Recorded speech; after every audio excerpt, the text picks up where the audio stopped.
அல்ஹம்துலில்லாஹ் வஸ்ஸலாத்து வஸ்ஸலாமு அலா ரசூலில்லாஹ் முஹம்மதின் வஅலா ஆலிஹி வஸஹ்பிஹி அஜ்மஈன் அம்மா பஅத். கண்ணியத்துக்குரிய சகோதரர்களே, சூரா சப விளக்க உரையில் 68வது பாடமாக நாம் இன்று பார்க்க இருக்கின்றோம். இன்று சப அத்தியாயத்தில் 4வது வசனத்துடைய விளக்க உரையை பார்க்க இருக்கின்றோம். இதுவரையில் பல பாடங்களில் 2023 5ஆம் மாதம் 6வது திகதி நடைபெற்ற 21ஆம் பாடம் முதல் 67ஆம் பாடம் முடிவு வரையில் சூரத்துல் கஹ்ஃபில் வரக்கூடிய அஸ்ஹாபுல் கஹ்ஃபுடைய அந்த சம்பவம் முடிய வரையில் சுமார் 46 பாடங்களில் நாம் சப சூராவுடைய அந்த 3வது வசனத்துடைய விளக்கத்துடைய அடிப்படையில் மறுமை நிகழ்வு பற்றிய பல விடயங்களை தெரிந்து கொண்டோம். அந்த 3வது வசனம் என்ன கூறுகிறது என்றால், வகால அல்லதீன கஃபரு, நிராகரித்தவர்கள் சொன்னார்கள், லா தீனஸ்ஸா, மறுமை நாள் சத்தியமாகவே எங்களுக்கு வரவே மாட்டாது என்று அவர்கள் சொன்னார்கள். அல்லாஹு தஆலா அதுக்கு பதில் கொடுத்தான், குல், நபியை நீங்கள் சொல்லுங்கள், பலா, அவ்வாறல்ல, வரப்பி லதஅத்தியன்னகும் ஆலிமுல் கைப், மறைவான விஷயங்களை அறியக்கூடிய என்னுடைய இரட்சகனின் மீது சத்தியமாக, திட்டமாக, கட்டாயமாக உங்களுக்கு அந்த நாள் வந்தே தீரும் என்று நீங்கள் சத்தியம் செய்து சொல்லுங்கள் என்று அல்லாஹு தஆலா அந்த இடத்திலே நபிக்கு கூறுகின்றான்.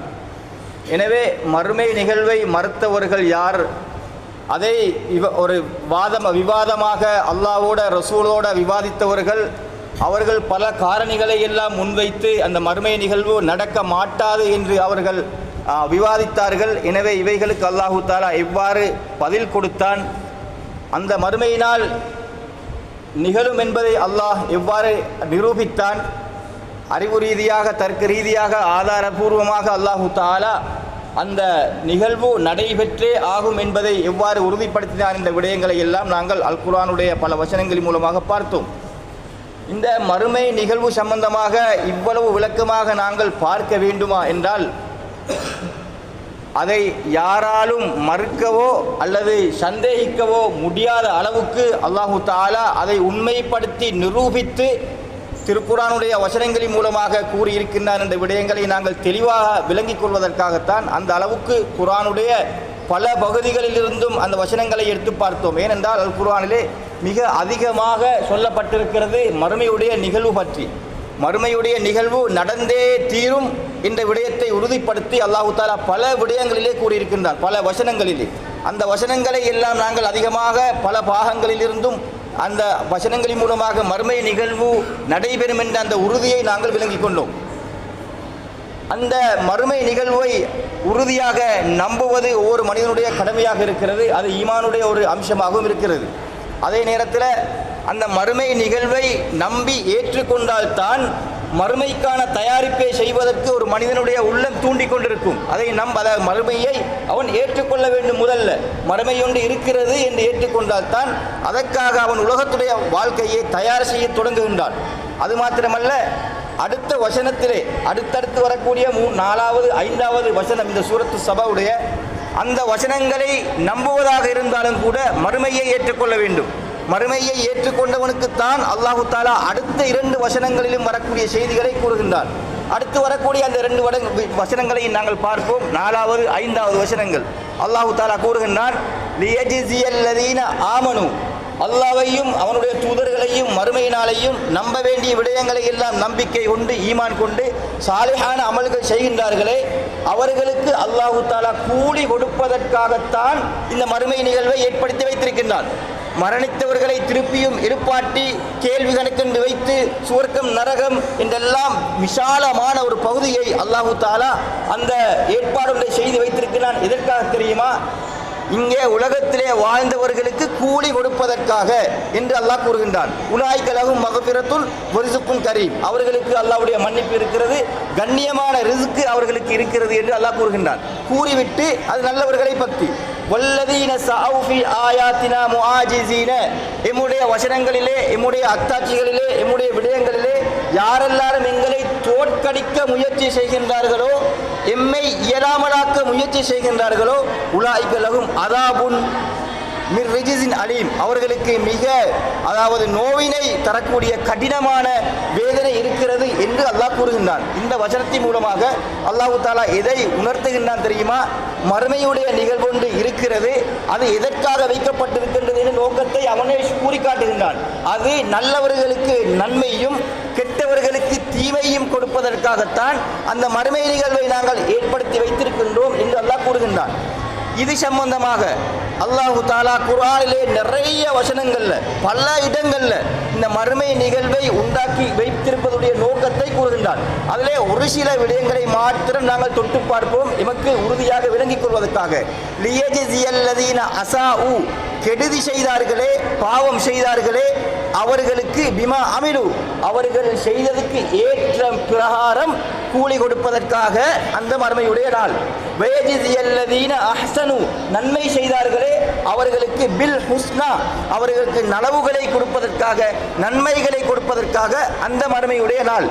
இன்னும் ஒரு இடத்துல லியஜ்ஸியல்லதீன ஆமனு, ஈமான் கொண்டு வஅமிலு ஸாலிஹாத், சாலிஹான நல்ல அமல்களை எல்லாம் செய்தார்களே, பில் பில் கிஸ்த், அவர்களுக்கு எப்படி, அதாவது நீதமான கூலியை அவர்களுக்கு வழங்குவதற்காக. அப்படிப்பட்ட மக்களுக்கு, அல்லாஹ்வுக்காக வாழ்ந்தவர்கள், அவர்களுக்கு உலகத்திலே எதுவும் கிடைக்கவில்லை, மறுமையிலே நீதமான கூலியை அவர்களுக்கு கொடுப்பதற்காக. வல்லதீன கஃபரு, நிராகரித்தார்களே, மறுமை இல்லை என்று எல்லாம், லகும் ஷராபுன் மின் ஹமீமின், கொதித்த பானம் அவர்களுக்கு இருக்கிறது, வாதாபுன் அலீமுன் பிமா கானு யக்ஃபுரூன், அவர்கள் உலகத்தில் நிராகரித்த காரணத்தினால நோவினை தரக்கூடிய வேதனையும் அவர்களுக்கு இருக்கிறது என்று அல்லாஹ் கூறுகின்றான். சுருக்கமாகவே அல்லாஹ் ஒரு ஆயத்திலே கூறுகின்றான், லிதுஜ்ஸா குல்லு நஃப்ஸின் பிமா தஸ்ஆ, ஒவ்வொரு ஆத்மாவும் உலகத்திலே என்ன காரியங்களை எல்லாம் செய்தார்களோ அதற்கேற்ற விதமாக கூலி கொடுப்பதற்காகத்தான் அந்த மறுமையை நாங்கள் ஏற்படுத்தி வைத்திருக்கின்றோம் என்று அல்லாஹ் கூறுகின்றான். அல் யௌம, இன்றைய நாளையிலே, அந்த மறுமை நாளையிலே, துஜ்ஸௌன மா குன்தும் தஅமலூன், நீங்க செஞ்சதுக்கு தான் கூலி. உலகத்தில் நீங்க எதையெல்லாம் செய்தீங்களோ, நன்மையோ கெடுதியோ, அதற்கேற்ற கூலி என்று அல்லாஹ் கூறுகின்றான். இவ்வாறு பல வசனங்களிலே அல்லாஹ் அடுக்கி அடுக்கி இந்த மறுமையுடைய விஷயத்தை, இந்த நோக்கத்தை கூறியிருக்கின்றான். எனவே இந்த வசனமும் இது போன்ற வசனங்களும் மனிதர்களுக்கு, அடியார்களுக்கு உணர்த்தக்கூடிய விஷயம் என்ன தெரியுமா? இரண்டு விஷயத்தை உணர்த்துகின்றன. ஒன்று உலகத்துடைய வாழ்க்கையுடைய நோக்கம், அடுத்தது மறுமையுடைய வாழ்க்கையுடைய நோக்கம். இந்த நோக்கம் என்ன, உலகத்துடைய வாழ்க்கையுடைய நோக்கம் என, மறுமையுடைய வாழ்க்கையுடைய நோக்கம் என என்பதைத்தான் இந்த வசனங்கள் உணர்த்துகின்றன. இந்த உலகத்துடைய வாழ்க்கையை பொறுத்த வரையிலே இது சோதனைக்குரிய வாழ்க்கை, இது சோதனை தான். அது அல்லாஹ்வுடைய அருட்கொடைகள் நிறைய கொடுக்கப்பட்டவனாக இருந்தாலும் சரி, அதெல்லாம் அவனுக்கு சோதனை. பணமாக இருக்கட்டும், அறிவாக இருக்கட்டும், எதாக இருந்தாலும் கொடுக்கப்பட்டது அவ்வளவு சோதனை. கொடுக்கப்படாமல் தடுக்கப்பட்டால் ஒரு மனிதனுக்கு எதுவுமே கிடையாது, கொடுக்கப்படவே இல்லை, நேமத்துகளே இல்லை, குறைவு என்றாலும் அது சோதனை. எனவே கொடுக்கப்பட்டவனுக்கும் கொடுக்கப்படாதவனுக்கும் இரு சாராருக்குமே இந்த உலகத்துடைய வாழ்க்கை முழுமையாகவே ஒவ்வொரு செகண்டும், ஒவ்வொரு செயல்களும் எல்லாமே சோதனையாகத்தான் அமைந்திருக்கின்றன. ஆனால் மறுமையுடைய வாழ்க்கை என்ன தெரியுமா? அந்த சோதனைகளுடைய பிரதிபலன்கள், இந்த சோதனை இருக்கிறதே, இதனுடைய இந்த வாழ்க்கையுடைய பிரதிபலன் வெளியாகக்கூடிய இடம்தான் அந்த மறுமையுடைய வாழ்க்கை.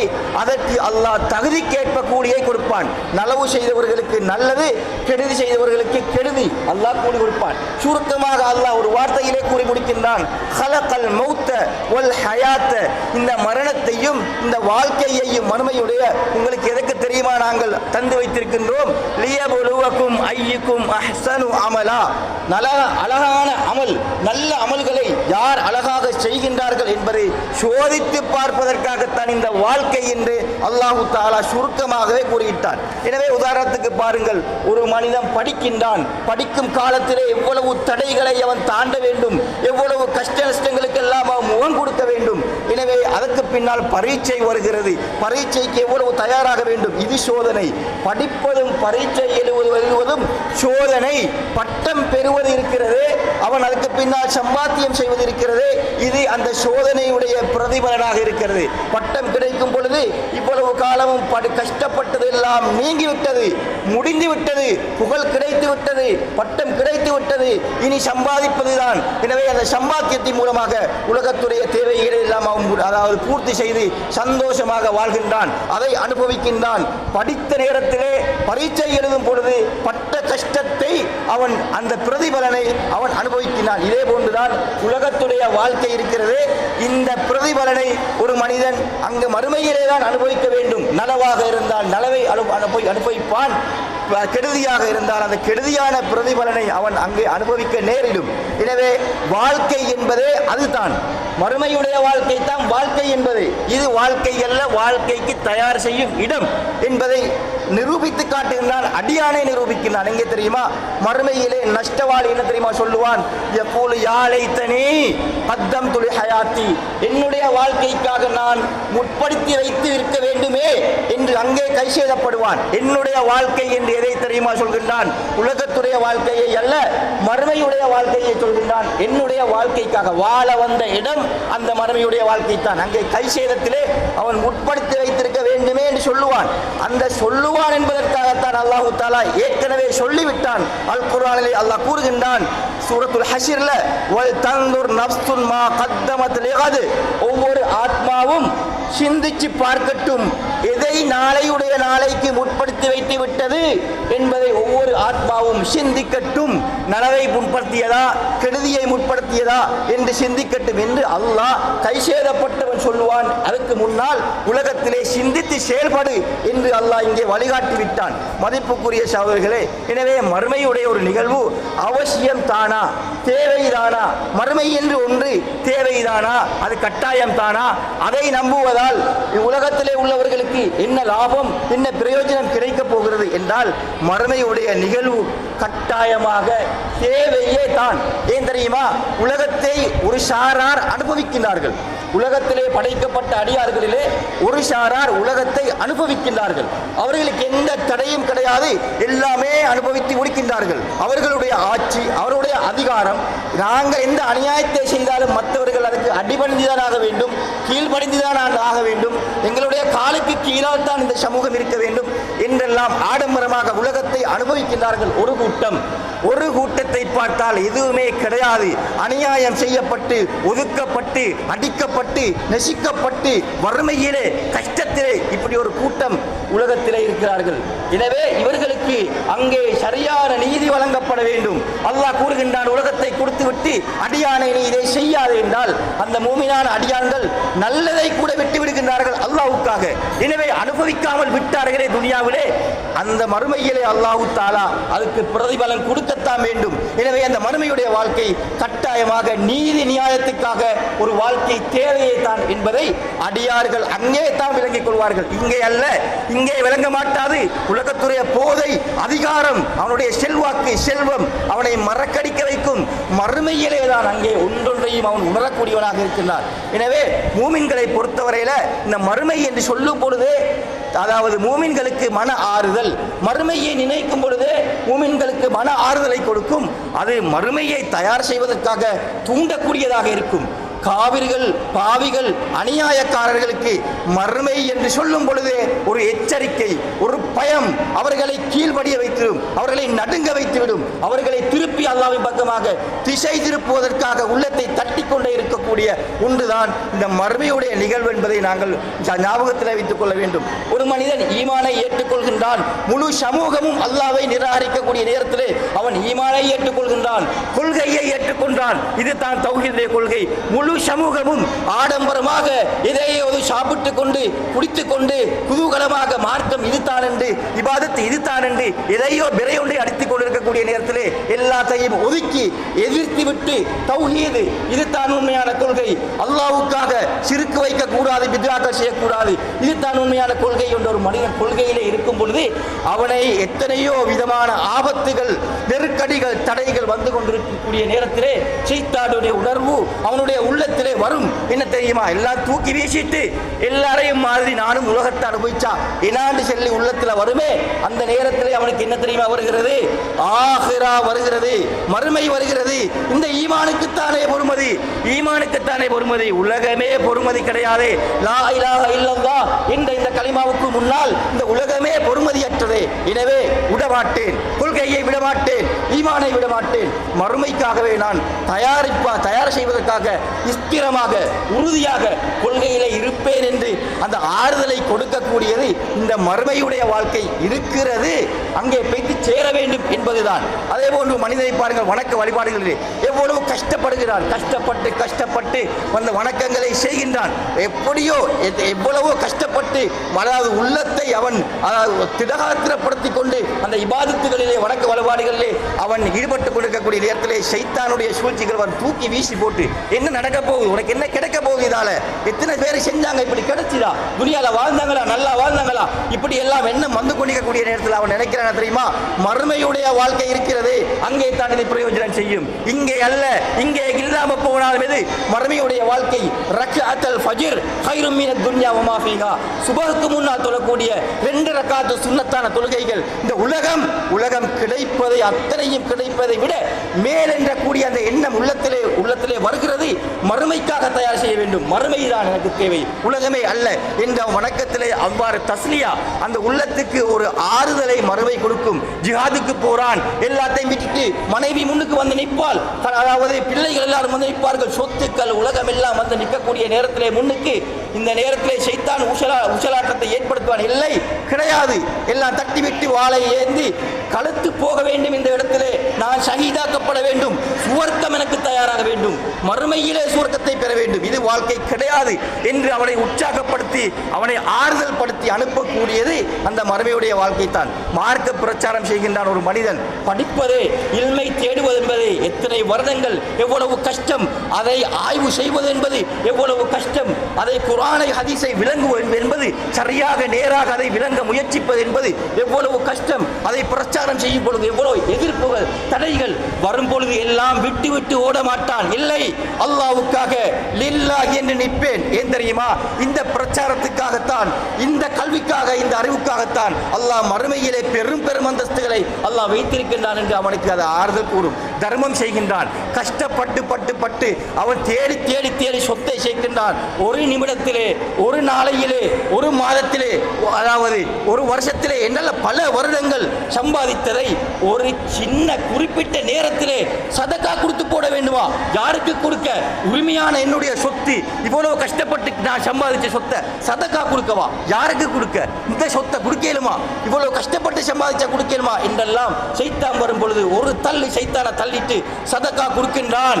இந்த சதக்கா நாளைக்கு நரகத்தை விட்டு என்னை பாதுகாக்கும், அல்லாஹ்விடத்திலே நெருக்கத்தை உண்டு பண்ணக்கூடிய இது சதக்கா தான் என்று அவன் முன்னுக்கு வருகின்றான். இந்த மறுமையுடைய வாழ்க்கை அவனை முற்படுத்துகிறது. சமூக சேவைகளை செய்கின்றான், பெரும் சேவைகள், மக்களுக்காக அதாவது எவ்வளவு கஷ்டப்படுகின்றான், பிறருடைய நலவுகளை செய்து முடிக்க, அவர்களுக்காக வேண்டி உதவி செய்ய கஷ்டப்படுகின்றான். இந்த நேரத்திலே ஏன்டா நீ இந்த பேச்சு கேட்கணும், ஏன்டா இப்படியான மக்கள்கிட்ட குத்துவாத்த பேச்சு தானே உனக்கு கடைசியாக கிடைக்கும், விட்டு போட்டு சும்மா இருக்க என்று அந்த எண்ணம் வரக்கூடிய நேரத்தில் இல்ல, இந்த சேவைகள் மற்ற சகோதரனுக்காக வேண்டி முயற்சி செய்யக்கூடியவனுக்கு அல்லாஹ் தரக்கூடிய சிறப்புகள் இருக்கின்றனவே, பெரும் சிறப்புகள். எனவே அந்த சிறப்புகளை நாம் மறுமையிலே அடைய வேண்டும் என்று அவன் அந்த ஆர்வம் அவனுக்கு வரும். அதே போன்றுதான் அதாவது மரியாதையாக வாழ வேண்டும், பாவம் செய்யக்கூடாது, பாவம் செஞ்சால் மரியாதை பெய்த்திடும். எனவே பாவத்தை விட்டு நல்லவனாக இருந்து கொண்டு ஒழுக்கமானவனாக ஒழுங்கானவனாக இருந்து கொண்டு வாழ பார்ப்பான். மற்றவர்கள்ட்ட வைத்து என்னுடைய மனைவியோ மக்களோ பிச்சை கேட்கக்கூடாது, கையேண்டக்கூடாது, எதிர்பார்க்க கூடாது என்று தொழில் செய்கின்றான். கஷ்டங்களை மேற்கொண்டு கொண்டு தொழில் செய்கின்றான். இந்த தொழில் இப்படிப்பட்ட ஒரு மனிதனுக்கு தொழில் செய்வது இருக்கின்றதே, அல்லாஹ்வுடைய பாதையிலே இவன் இருக்கின்றான் என்றெல்லாம் வந்திருக்கிறதே. அவன் குடும்பத்துக்கு கொடுக்கக்கூடிய ஒரு கவலை உணவு சதக்காந்து வந்திருக்கிறதே. எனவே இப்படி இப்படிப்பட்ட அந்த சிறப்புகளை எல்லாம் அல்லாஹு தஆலா இந்த தொழிலே வைத்திருக்கின்றானே, இது மறுமையிலே தான் விளங்கப் போகிறது என்று அவன் மறுமைக்காக வேண்டி தயாராகின்றான். இது மறுமையுடைய உணர்வை, அதாவது இந்த உணர்வு அவனை இந்த அளவுக்கு கொண்டு வந்து கொண்டிருக்கும். சில மக்களை பாருங்கள், ஏழ்மையிலே தான் வாழ்க்கை, பிறந்ததிலிருந்து முடியும் வரைக்கும் ஏழையே தான், உலகத்தில் எதையும் அனுபவிக்கல. எவ்வளோ சாப்பிட்றாங்க பாருங்களே எப்படி வாகனத்தில் ஓட்டுறாங்க, எப்படியான மாடு மாளிகையில் ஓட்டுறாங்க, எப்படி உடுப்போல உடுக்கிறாங்க, பார்க்கக்கொள்ளே கஷ்டமாக இருக்கிறது, பொறுக்க இயலாம இருக்கிறது. எங்களுக்கு இப்படித்தானா? அல்லாஹ் எங்களை இப்படித்தானா படைச்சான்? என்ன செஞ்சாலுமே நாங்கள் எளியவங்க தானா, ஏழைகள் தானா? இப்படி என்றெல்லாம் உள்ளத்தில் வரக்கூடிய நேரத்தில் அந்த மறுமை வந்து முன்னுக்கு நிற்கும். ஏழைகளே, பணக்காரனுக்கு முன்னால நீ தான் சுவர்க்கத்துக்கு போவாய், உனக்கு கேள்வி கணக்கு குறவு. அவன் திண்டது குடிச்சதெல்லாம் எண்ணி பாக்கம் காட்டி அதுக்கு அவன் அல்லாஹ்விடத்தில் விடையளிக்கம் காட்டி அது காலமே பெய்திரும் வருஷ கணக்கு. நீ ஒன்றுமில்லை, அல்லாஹ் கேட்ட கேள்விக்கு சிம்பிளாக பதில் சொல்லி போட்டு நீ சுவர்க்கத்துக்கு பெய்திருவா. ஏழையே, உனக்கு வைத்திருக்கக்கூடிய சிறப்பு என்று அந்த மனதை ஆறுதல் படுத்தக்கூடியது அந்த மறுமைதான். நோயிலே ஒரு மனுஷன் கஷ்டப்படுகின்றான், நோயை தானா எங்களுக்கு பாருங்கள், உண்டு முடிய உண்டு நோய் வந்து கொண்டே இருக்குது. அப்படி என்று வரக்கூடிய நேரத்தில் உள்ளத்தில் அந்த மறுமை வருகிறது. அல்லாஹ் உன்னை ஆரோக்கியமான சுகமான இதை பொருத்தத்துக்காக அல்லாஹ் தஆலா உனக்கு தரப்போகின்றான். ரசூலுல்லாஹ்விடத்திலே ஒரு பொம்பளை விழக்கூடிய ஒரு பொம்பளை வலிப்பு நோயோட விழக்கூடிய ஒரு பொம்பளை வந்து ரசூலுல்லாஹ்ட்ட துஆ கேட்க சில நேரத்தில் ரசூல் என்ன சொன்னாங்க, இதோட நீ பொறுமையாக இருந்தா உனக்கு சுவர்க்கம் கிடைக்கும் என்றாங்க. அப்படியே இருக்கின்றேன் என்று ரசூலுல்லாஹ்விடத்திலே சொன்னாங்களே. எனவே அந்த சுவர்க்கம், அந்த மறுமையுடைய வாழ்க்கை முன்னுக்கு வந்திருக்கக்கூடிய நேரத்தில் மனிதனுக்கு அது ஆறுதலாகவும் அது மறுமையை தயார் பண்ணக்கூடிய விதத்திலேயும் அமைந்து விடுகின்றது என்பதை நாங்கள் பார்க்கின்றோம். உலகத்துடைய விஷயங்களிலே எதிலே கை வச்சாலும் தோல்வி. சிலரை பார்க்கின்றோம், இதிலே கையெழுத்தால் சிலருக்கு செல்வாங்க தானே, மண்ணை தொட்டாலும் பொண்ணாக மாறுமெண்டுவாங்க, அவங்க அப்படி பேசுவாங்க. சிலவங்களை பார்த்தீங்கன்னா எந்த தொழிலை செஞ்சாலும் எதை செஞ்சாலும் அவர் அவடத்திலே தான், எல்லாத்திலையுமே தோல்வி. முயற்சிச்சு பார்ப்பார், எல்லாத்திலையும் தோல்வியை அவர் விரும்பி அடைஞ்சதல்ல, திட்டம் போட்டு வெற்றி அடைய பார்க்கின்றார். ஆனால் தோல்வி தான் கிடைக்கிறது. அடியானை நீ தோத்து கொண்டே இருந்தாலும் துனியாவுடைய விஷயத்திலே நீ இபாதத்திலே எப்படி இருக்கின்றாய்? இபாதத்திலே உன்னை தோற்கடிக்க முடியாது. ஈமானுடைய கொள்கையுடைய உறுதியிலே நீ எப்படி இருக்கின்றாய்?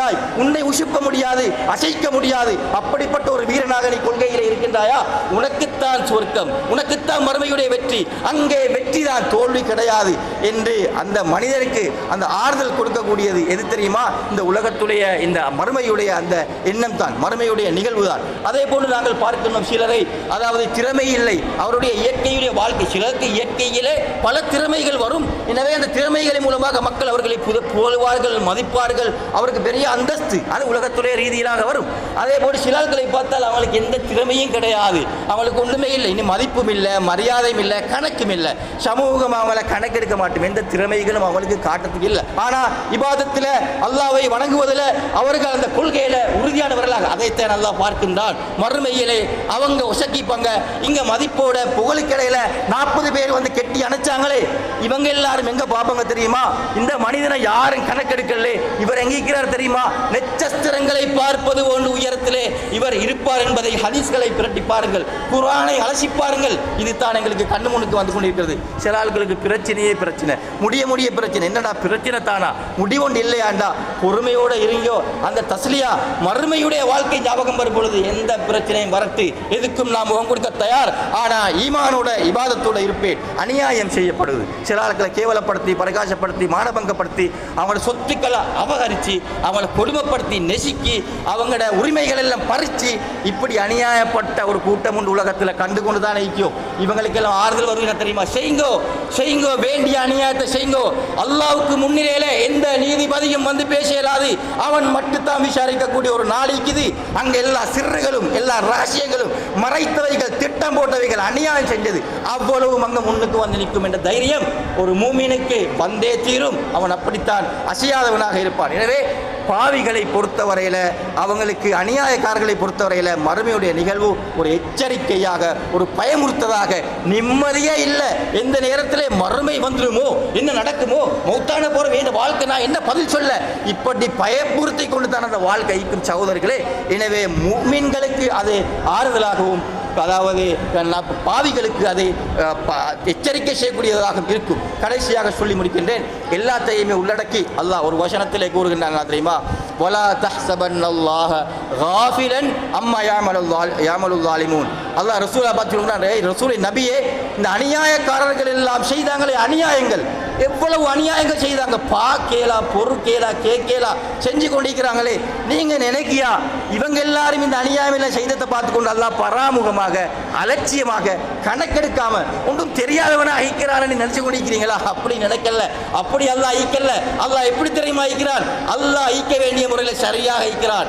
இன்னமா யுஅஹிருஹும், அவர்களை அநியாயம் செய்யுங்கோ, அநியாயம் செய்யுங்கோ, அநியாயம் செய்யுங்கோண்டு பிற்படுத்தி காலம் கொடுத்து கொண்டு இருப்பதெல்லாம் எதுக்கு தெரியுமா? செய்யுங்க அநியாயத்தை. லியோமின், ஒரு நாளைக்காக, ஒரு நாளைக்காக. தஷ்ஹசு ஃபீஹில் அப்சார், அந்த நாளையிலே அவருடைய கண்கள் எல்லாம் விரச்சி போயிட்டு பார்த்தா அந்த ஆச்சரியமானது ஒன்று பார்த்தா பார்த்தது தானே அப்படி நிற்குமே, அப்படி கண் எதுவும் உசும்பாம நிற்குமே. இப்படியான ஒரு பார்வையில் எல்லாரும் நிற்பாங்களே. அப்படிப்பட்ட ஒரு நாளைக்கு தான் இந்த எல்லா அநியாயத்தையும் செய்யறதுக்கு கொடுத்திருக்கிறோம். செஞ்சு கொண்டு நிற்பாங்க, தௌபா செய்யல. அப்படி வந்தாங்கன்னா அந்த நிலைமை தான் அவங்களுக்கு உண்டாகும் என்பதை அல்லாஹு தஆலா கூறி காட்டுகின்றான். அங்க அல்லாஹ் தான் நீதிபதியாக இருப்பான். அங்க அல்லாஹ் எப்படி மறுமையில அவன் நீதமானவனாக, நியாயமானவனாக, ஒரு நேர்மையானவனாக அல்லாஹ் நடந்து கொள்வான் என்பதை இந்த ஒரு உதாரணத்தின் மூலமாக சொல்லி முடித்துக் கொள்கின்றேன். எந்த அளவு தெரியுமா? எல்லாத்தையும் சொல்ல குர்ஆன்ல நிறைய இருக்கின்றது அல்லாஹ்வுடைய நீதத்தை, நியாயத்தை பற்றி பேச. ஆனா ஒரு விஷயத்தை பாருங்க, கால்நடைகள், இந்த மிருகங்களுக்கு, இந்த மிருகங்களுடைய விவகாரத்தில் கூட மறுமையிலே என்ன நடக்க போகுது? கேள்வி கணக்கு நடக்க போகிறது. இதுல இந்த மிருகங்கள், ஊர்வனங்கள், பறவைகள், இவைகளுடைய விவகாரத்தில் கூட கேள்வி கணக்கு அங்கே நடக்க போகிறது. குர்ஆனும் ஹதீஸும் இதை தரிப்படுத்தி இருக்கிறது. வமா மின் தாபத்தின் ஃபில் அர்த், பூமியில எந்த ஊர்வனங்களும் இல்லை. வலா தாயிரன் யத்தீரு பிஜ்ராஹைஹி, இரண்டு இறக்கைகளா பறக்கக்கூடிய எந்த பறவைகளும் கிடையாது. இல்லா உம்மமுன் அம்சாலுக்கும், உங்களை போல உம்மத்துகள், இனங்கள் தான் அவங்களும். மிருக இனங்கள் உங்களை போலத்தான், பறவை இனங்கள் உங்களை போல இனங்கள். பல விஷயங்கள் உங்களோட ஒத்து போகக்கூடிய முறையில் தான் அல்லாஹ் படைச்சிக்கிறான். மா ஃபர்ரத்னா ஃபில் கிதாபி மின் ஷை, எங்கட இந்த லவ்குல் மஹ்ஃபூஸ் என்று எழுத ஏடிக்குதே, இந்த ஏட்டில் நாங்கள் எதையுமே விட்டு போடுறது இல்லை, மிஸ் ஆகாத ஒன்றும் எல்லாமே அங்கே எழுதப்பட்டு கொண்டிருக்கும். சுமையில் அரபிக்கும் யுஹ்ஷரூன், அந்த கியாமத்து நாளையில் எல்லாரும் எழுப்பப்படுவார்கள். அந்த மிருகங்கள், அந்த பறவைகள், உயிரினங்கள் எல்லாத்தையும் கொள்வாந்து நிறுத்தாட்டப்படும். வைதல் உஹூஷு ஹுஷிரத், அந்த வன விலங்குகள் எல்லாம் ஒன்று சேர்க்கப்படும் நாளையிலே என்று அல்லாஹ் கூறுகின்றான். அங்கே ஒன்று சேர்க்கப்படும் பொழுது அங்கே ஒன்று சேர்க்கப்படும். எனவே அந்த நேரத்தில் அடியானுக்கு என்ன நடக்கும் தெரியுமா? அங்கே விசாரிச்சு, அந்த மிருகங்களை விசாரிச்சு ஒன்று கொண்டு பழி வாங்குதல். இங்க பழி எடுத்ததுகளை அங்க பழி வாங்கிறதுக்கு அங்க என்ன செய்யும்? பழிக்கு பழி அங்க அல்லாஹ் தீர்ப்பு செய்வான். இங்க அடிச்ச குத்தினதை வைத்து அங்க அந்த மாட்டு வந்து எனக்கு வேண குத்தும், இந்த மாட்டை குத்தும். இப்படி அங்க தீர்ப்புகள் எல்லாம் நடந்து கொண்டு இந்த எல்லாம் முடிஞ்ச போறவும். அப்ப எவ்வளவு விசாலமான கேள்வி எனக்கு பாருங்க. எல்லாம் நடந்து முடிஞ்சதுக்கு பிறகு அவைகளை பார்த்து அல்லாஹ் சொல்லுவான், என்ன தெரியுமா? கூனி துராபா, நீங்கள்லாம் மண்ணாகி பைத்திருங்க. அந்த மிருகத்துவ பறவைகளை, உயிரினங்களை பார்த்து அல்லாஹ் சொல்லிடுவான். இப்ப காவிரி பாப்பன் எப்படி தெரியுமா? அந்த அநியாயக்காரன் பாப்பன் தெரியுமா? அட என்னையும் இப்படி சொல்லியிருந்தா மண்ணாகி பைத்திர சொல்லி சொன்னா நானும் மண்ணோட மண்ணாகி பைத்திருவேனே. யாலைத்தனை குந்து துராபா, நபவ் சூரத்துல அம்மா சூரத்துல பாருங்க, யாலைத்தனை குந்து துராபா, நானும் இந்த மண்ணோட மண்ணாகி பைத்திருந்தா எவ்வளவு நல்லாக இருந்திருக்குமே என்று அந்த நேரத்தில் அவன் சொல்லுவான். இதை பார்த்துட்டு ரசூலுல்லாஹி ஸல்லல்லாஹு அலைஹி வஸல்லம் அவர்கள் ஒரு நாள் உட்கார்ந்து கொண்டிருக்கின்றார்கள். கான ஜாலிசன் வஷாத்தானி தக்தரினான், ரெண்டு ஆடுகள் வந்து நெருக்கமாக வந்து ஒரு ஆடு ஒரு ஆட்டை அப்படியே குத்திட்டுது, ஒரு ஆடு இன்னொரு ஆட்டை அப்படியே குத்திட்டுது. அதுல கற்பம் தரிச்சு இந்த அந்த ஆடு கற்பம் சிதைந்து வைத்துட்டது, கற்பம் சிதைந்து வைத்துட்டது. கவலைப்படக்கூடிய இடத்துல ரசூல்லா ரசூல்லா சிரிச்சாங்க, ரசூல்லா சிரிச்சாங்க. யாருக்கும் ஒரு கவலை தான் அப்படி பார்த்தா, ஆனா ரசூல்லா சிரிச்சாங்க. அவங்க எங்க பார்த்து சிரிச்சாங்க தெரியுமா? மறுமையை பார்த்து சிரிக்கிறாங்க. ஏன் யார் ரசூலுல்லாஹ் சிரிச்சீங்க? மாயுல் ஹிகுக் யா ரசூலுல்லாஹ், ஏன் சிரிச்சீங்க? கால் அஜிபுத்துலஹா, இதை பார்த்து எனக்கு பெரிய ஒரு ஆச்சரியம் ஒன்றே வந்துட்டது. வல்லனி நஃப்ஸி பியதிகி, எந்த இறைவனின் மீது, அல்லாஹ் மீது எனது ஆத்மா இருக்கிறது அவன் மீது சத்தியமாக, கியாமத்துடைய நாளையிலே அந்த குத்தப்பட்டு அந்த கற்பை, அதாவது சிதைக்கப்பட்ட அந்த ஆட்டுக்கு இந்த ஆட்டிலிருந்து பழிவாங்கப்படும் என்று ரசூலுல்லாஹி ஸல்லல்லாஹு அலைஹி வஸல்லம் அவர்கள் சொன்னார்கள். எனவே இந்த ஹதீஸை ஷேக் அல்பானி இமாம் சஹீஹ் என்று கூறுகின்றார்கள். இந்த ஹதீஸ் அஹ்மது இமாம் பதிவு செய்கின்றார்கள். சிலர் இதிலே தோஃப் இருப்பதாகவும் பேசுகின்றார்கள். என்றாலும் இந்த பாபுல இது சம்பந்தமாக நிறைய ஹதீஸ்கள் வந்திருக்கின்றன. அதனால எல்லா ஹதீஸ்களை தொகுத்து சஹீஹுடைய இடத்தை அவர்கள் கொடுக்கின்றார்கள். இந்த ஹதீஸுக்கு அடிப்படையாக மேலாகவே முஸ்லீம்ல சஹீஹான ஒரு ஹதீஸே வருகிறது. ரசூல் ஸல்லல்லாஹு அலைஹி வஸல்லம் சொன்னாங்க, லத்து அத்தன்னல் ஹுகூகு இலா அஹ்லிஹா யௌமல் கியாமா, கியாமத்து நாளையில அவரவருடைய அந்த ஹக்குகள் உரிமைகள் அவரவருக்கு கொடுக்கப்படும், பழிவாங்கி கொடுக்கப்படும். சும்மா எடுத்து கொடுக்க இல்லைங்க.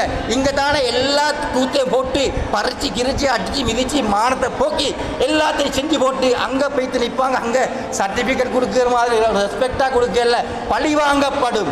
எடுத்து முறைக்கு எடுத்து பறிச்சு கொடுக்கப்படும், அங்கே பழிவாங்கப்படும். ஹத்தா யுகாத லிஷாத்தில் ஜல்ஹா மினஷாத்தில் கர்ணா.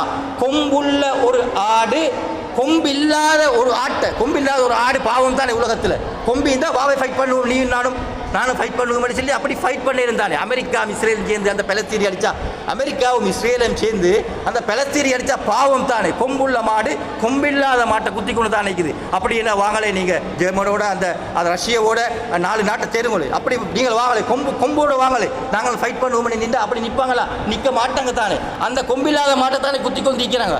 அதை போல் இங்கே கொம்பில்லாத ஆடு பாவம் தானே.